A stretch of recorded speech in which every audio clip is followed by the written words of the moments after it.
About 2 to 5 minutes after we finish up here, if possible, if you're free, and then we'll go into that. And coming to Norway, again, I was recently in Oslo. We've been heavily pushing for the blue economy. We're working on the shipbuilding area. Ladies and gentlemen, you would be happy to know that we just signed 30,000 crores worth of MOUs with CSL and Mazagon Docks to build ships here, right here in Tamil Nadu, in Thoothukudi. Shipbuilding is an amazing job creator. It has I think it has 5.6x or something. So it has a very high job creation thumb rule. So that's something which is very close to my heart, and we've started that. We've had discussions with the DNV and Anchor, and what's the other one? Affinity 2 when I was in Oslo recently. So all of these companies have shown really good interest, and we're learning from all of them. And yes, Okla too, because I'm from the Delta, I'm from the food ball of India, and Okla too on agro-based industry. So all of these are happening as we speak, ma'am. But I would love to take this forward to the next level, as I see lots coming up from Norway. So I would love to hear more from Mr. Bjorn on his ideas on these sectors. Please help us in cage fishing too. I've loved the way your fjords there work. The amazing cage fishing tech that you have. Our fishermen need that too. And there is this personal love for Norwegian salmon. So I want to learn how you marketed that to the world, so that we could do that with some of our products also. We haven't scratched the surface with value addition in the seafood sector. Most of us don't even know how to package fish roe or make caviar. So caviar is something which we could do. I mean, we probably have better caviar than the Russians have, but we just haven't found it yet. So. So these are all produces that we just don't see value in, but it's got amazing value. So I'll come to what His Excellency from Iceland also said on the same thing. And thank you, Mr. Bjorn, for picking on the topic of where the world is today.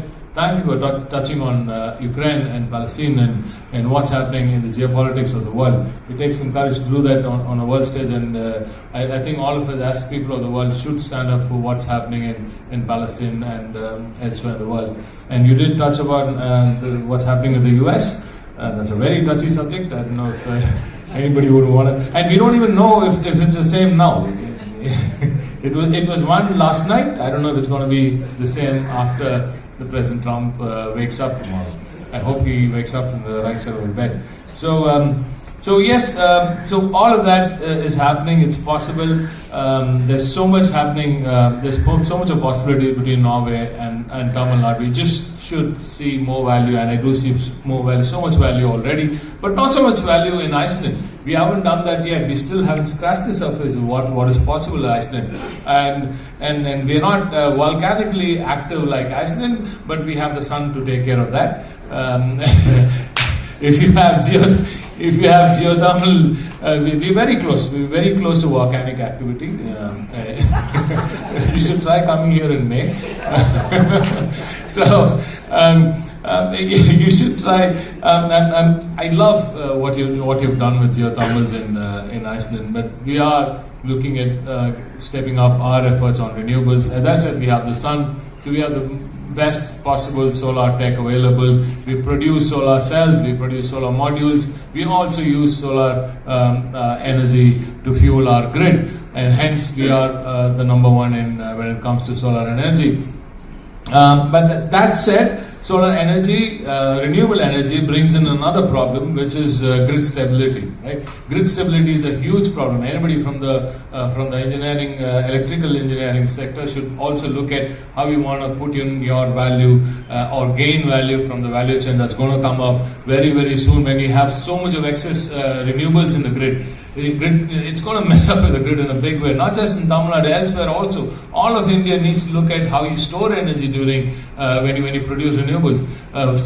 Your wind is going to be for what, 4 months at the max. and then your solar is just 8 hours, 7 hours during the day. And how do you peak it? How do you work with peak energy? So all of this is going to be a problem. So that is something which we want to learn from, and we want to learn how you've gone 100% renewable. So that's thanks to your geothermal there. But I love the way you spoke about premium products and how those sell in a big way, and we still haven't yet. Again, I'm saying that it's the same Kavya story. We still haven't scratched the surface of premium products. Quality brings better money, right? And I think we have to embed quality management and the importance of quality into school education itself. And I am talking to my good friend, the school education minister, also to ensure that we embed quality management into school education so that it becomes a way of life for Tamil Nadu. Because we already appreciate it, but we want to know the value that you can gain out of quality products. And that is why today already we are making the highest quality of materials products that are made in Tamil Nadu. You should try Coimbatore, some of the best high quality machining, high quality output comes out of Coimbatore. So I would love to see all of you visit Coimbatore and the startup summit that's happening tomorrow on the 9th and 10th of October. So I would love to see all of you there. So thank you for joining us here. I think I've taken too much of time. I just wanted to finish with just two pitches from my side. Yes, on responsible fishing also, that is something which we really do care about, and the entire on fishing itself, there is this cold chain that you have to look at. Every time we lift a fish out of the sea, the decay starts right there, and we don't have a cold chain that's holding the fish on and the nutrients intact till it comes to the table. We lose about 27% of the nutrient that comes from the fish. What's the use of the protein when you're losing 1/3 of it? The value is not going down, the price is not going down, but the nutrient that the population gets is going down.